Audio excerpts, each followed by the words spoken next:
माननीय एल के गुरु से और चर्चा करते हैं और जानते हैं विषय में क्या क्या नई जानकारी है। सर, एक तो प्रथम आपका बहुत बहुत स्वागत है इलेक्टेड कमीशन में। सर, आपका परिचय। धन्यवाद आपके लिए। मैं एल के दुबे, प्रदेश अध्यक्ष मध्य प्रदेश संविदा एवं ठेका श्रमिक कर्मचारी संघ लिमिटेड। सर, आपने संगठन में किन किन मुद्दों पर एहतियात किया? देखिए, 1985 में जब मैंने विद्युत मंडल ज्वाइन किया एज ए ट्रेनिंग के रूप में, तो 6 महीने बाद ही मैं मध्य प्रदेश विद्युत कर्मचारी संघ फेडरेशन, जो विद्युत मंडल में प्रतिनिधि संघ का दर्जा रखता था, उस संगठन के सदस्य के रूप में मैंने कार्य किया और कार्य करते हुए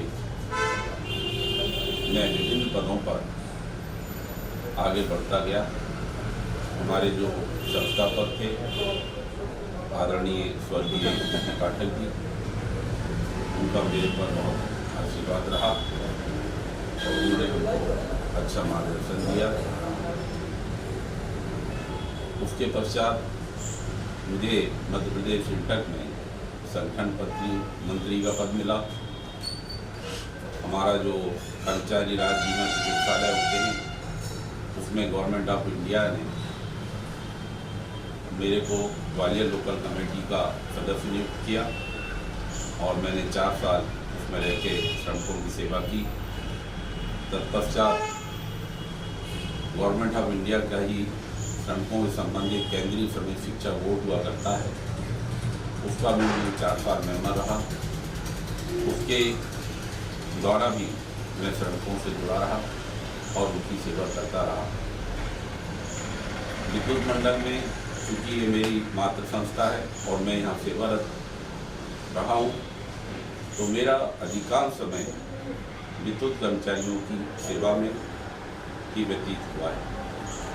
वर्तमान में हमारे यहाँ 2 वर्ग बहुत ज़्यादा शोषित और पीड़ित हैं, जो कि संविदा कर्मी एवं आउटसोर्स ठेका श्रमिक कहलाते हैं। और उनकी सेवा के लिए, जिससे उनको ऐसा लगे कि ये संगठन हमारा अपना संगठन है, हमने एक नया संगठन बनाया जिसका कि नाम मध्य प्रदेश संविदा ठेका श्रमिक आउटसोर्स संगठन लिमिटेड है, जिससे उनको एक अपनापन लगता है कि ये हमारा अपना संगठन है। और उसके द्वारा हमने फिर उनकी भी सेवा करना शुरू किया। संगठन में रहते हुए आपके जीवन में ऐसी कोई घटना जो आप हमारे चैनल के माध्यम से लोगों को बताना चाहते हैं? देखिए, संगठन में के सबसे पहले तो मेरे पे बहुत सारी विपत्तियाँ आई। समय समय पर मेरे ट्रांसफ़र हुए, शासन ने हमारी बात को दबाना चाहा, क्योंकि ना जाने क्यों मेरा ऐसा स्वभाव है कि कहीं भी कुछ अन्याय देखता हूँ तो उसका विरोध करता हूँ। मैं कोई जन्म से नेता नहीं था। मैंने जब कर्मचारी रूप में यहाँ ज्वाइन किया तो मुझे आज भी याद है कि मेरी प्रथम नियुक्ति मुगावली तहसील में, जो कि अशोकनगर डिवीजन में आता है, वहाँ हुई। और आप विश्वास आपको नहीं होगा कि जब मैं उस कार्यालय में गया तो उसकी जो दयनीय स्थिति थी, मैं उसको देख के भौचक्का रह गया। वहाँ पर 2 बड़े बाबू हमारे, 2 छोटे और हमारे जूनियर इंजीनियर, जो कि उस समय प्रमुख होते हैं, जो हमारा डिस्ट्रीब्यूशन सेंटर रहता है, वो बैठे थे।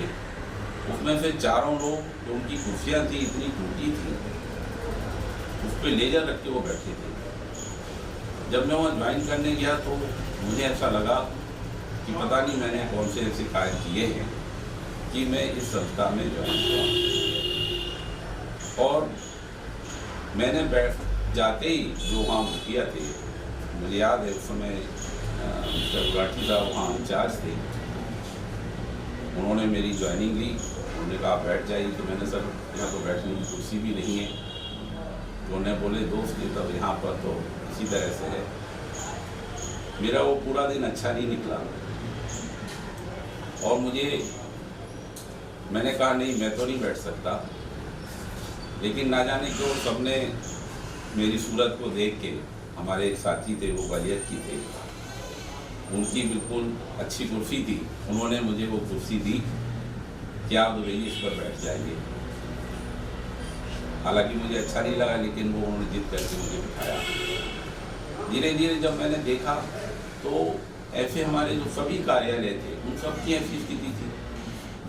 मुझे बड़ा ताज्जुब हुआ कि हम इस संस्था में काम कर रहे हैं जो कि एक औद्योगिक संस्था है, इतना इसका रेवेन्यू आता है और वो संस्थान अपने कर्मचारियों की जो बेसिक सुविधाएं हैं कि ना अच्छे मूत्रालय हैं, ना पीने की पानी की व्यवस्था है, ना अच्छे बैठने की व्यवस्था है, किसी का इस ओर ध्यान ही नहीं। और मेरी दूसरे दिन से ही इस बात पर विरोध शुरू हो गया। हालांकि मेरी नौकरी खतरे में थी क्योंकि मैं ट्रेनी था। मुझे लोगों ने समझाया कि आप इस तरह की बात ना करें, अन्यथा आपको 6 महीने बाद हटा दिया जाएगा।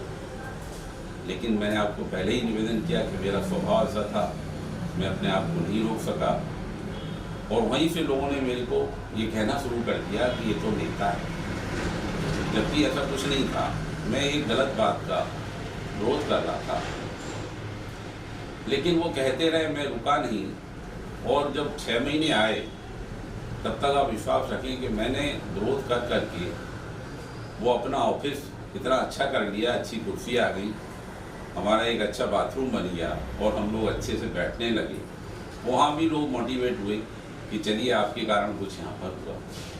संविदा कर्मियों के नियमित और अफसोस के संविलियन की क्या रणनीति है? देखिए, संविदा कर्मचारी और आउटसोर्स हमारी ये रणनीति है संगठन की। हमारा सरकार से स्पष्ट कहना है कि आज जब सरकार ये कह रही हमारे यहाँ जो संविदा कर्मचारी हैं उनको वो जो रेगुलर कर्मचारी है उसका 90% भुगतान कर रही है।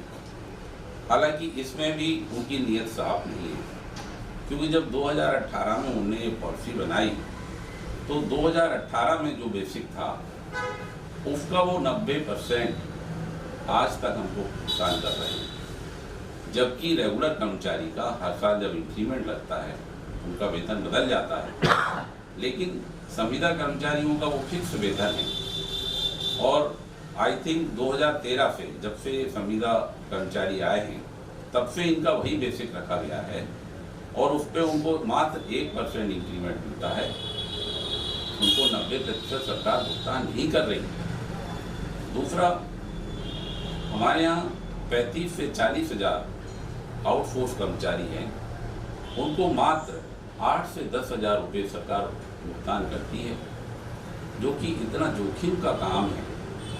अगर मैं कहूँ तो उसमें अतिशयोक्ति नहीं होगी कि जो बॉर्डर पे हमारा सेना का जवान काम कर रहा है उसी तरह ये खतरनाक काम हमारे जो विद्युत कर्मचारी हैं, विद्युत सेवक हैं, वो करते हैं। चाहे आंधी हो, तूफान हो, बरसात हो। आज बिजली की ये व्यवस्था है कि कोई भी व्यक्ति 1 घंटे बिजली यदि चली जाए तो हाहाकार मच जाता है और वो अपनी जान जोखिम में डालकर सुविधाहीन होकर उनको ना तो अच्छे उपकरण हैं कार्य करने के, आज भी वो साइकिल पर नशनी रखकर आपने देखा होगा शहर में घूमते हैं, जबकि आज जमाना कहाँ पहुँच गया है। मैं सरकार से और अपने जो हमारा कंपनी का प्रशासन है 85 से अभी तक हमेशा उनकी अच्छी सुविधाओं और उनकी मांग करते हुए तक हम यहाँ तक आ गए, लेकिन अभी हमें बहुत ज़्यादा सुधार नहीं दिखा है।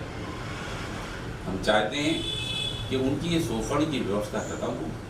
हमारा जो ठेका कर्मचारी है, आपको ये जानकर और आश्चर्य होगा कि इनको आज जो मिनिमम वेज दिया जा रहा है वो 2014 की स्थिति में दिया जा रहा है, जबकि ऐसा श्रम कानून है कि आपको मिनिमम वेज हर 5 साल में रिवाइज करना है। लेकिन सरकार ने ना तो अभी कोई कमेटी बनाई इस संबंध में और ना ही उसको रिवाइज किया।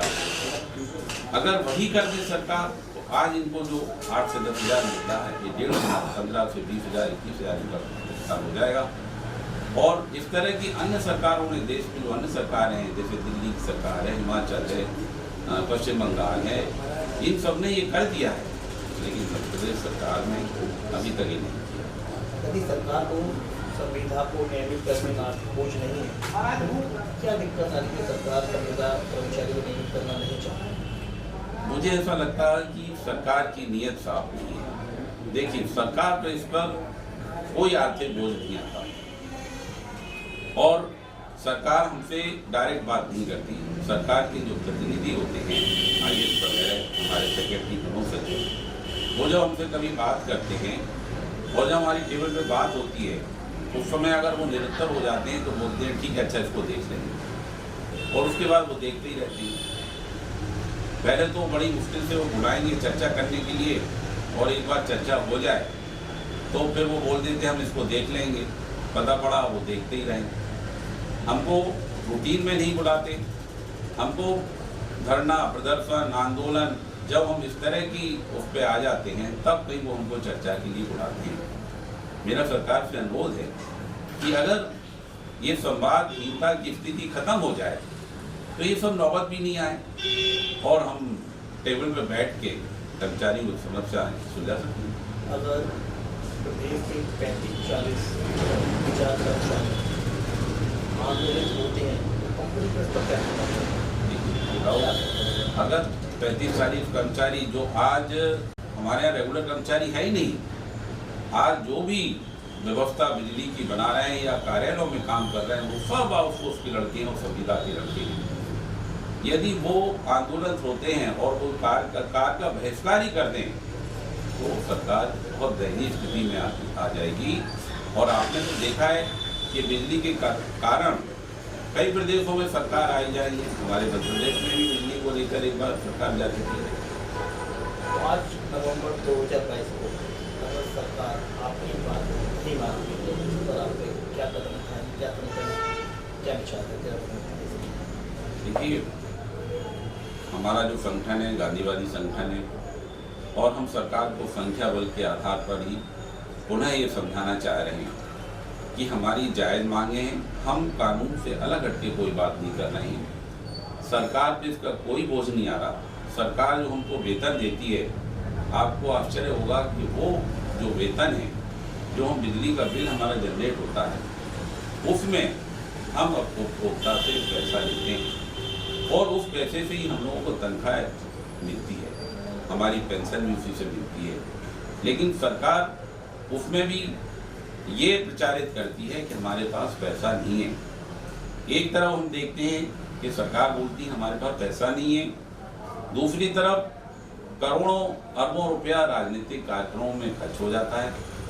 और बिजली कंपनी का तो सरकार से लेना देना ही नहीं है, ये स्वायत्त संस्थाएं हैं, इनका पैसा इनके पास स्वयं आता है। सरकार को इसमें हस्तक्षेप नहीं करना चाहिए। बिजली कंपनी अपने कर्मचारियों का पैसा लेने में, उनके भुगतान करने में, उनकी पेंशन लेने में सक्षम है, यदि सरकार उस पर अतिक्रमण ना करे। होता क्या है, सरकार लुभावनी घोषणाएं कर देती है, कहीं बिजली माफ, कहीं किसानों को इतनी सब्सिडी, और उस सब्सिडी का भुगतान सरकार बिजली कंपनियों को नहीं करती। जैसे अभी भी वर्तमान में लगभग 25,000 करोड़ रुपया बिजली कंपनियों का सरकार पर सब्सिडी के रूप में बताया है। अगर सरकार वही पैसा हमारी कंपनियों को दे दे तो हमारी माली हालत तो बहुत अच्छी हो जाए। मोरबी हादसे के बारे में आपकी क्या प्रतिक्रिया है? देखिए,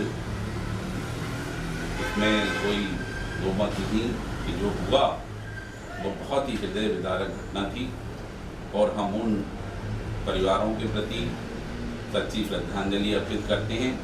लेकिन मेरा आपके चैनल के माध्यम से उन जिम्मेदार अधिकारियों, उन जिम्मेदार जनप्रतिनिधियों से अनुरोध है कि इस तरह की घटनाओं से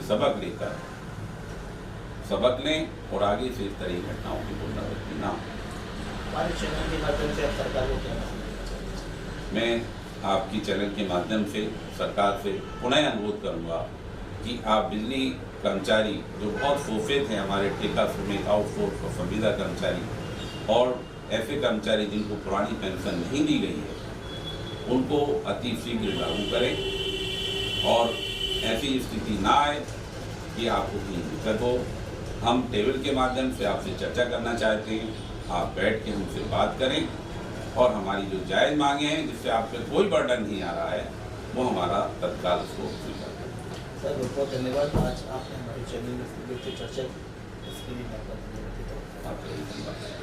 प्रदेश अध्यक्ष माननीय एलके देवी जी थे। चर्चा के दौरान आपने देखा किस प्रकार उनकी आंखों में आंसू थे। कहीं ना कहीं इस बात का प्रतीक है कि आउटसोर्स जो नौकरी कर रहे हैं कर्मचारी और कम वेतन मिल रहा है, जिससे उनके दिल में आंखों में आंसू हैं। कृपया मेरे सरकार से निवेदन है कि संविदा एवं आउटसोर्स कर्मचारियों का माननीय एलके देवी जी ने जो संघर्ष करने की रणनीति बनाई है उस पर विशेष ध्यान दें। मैं वीर कैमरामैन विनोद सूर्यवंशी के साथ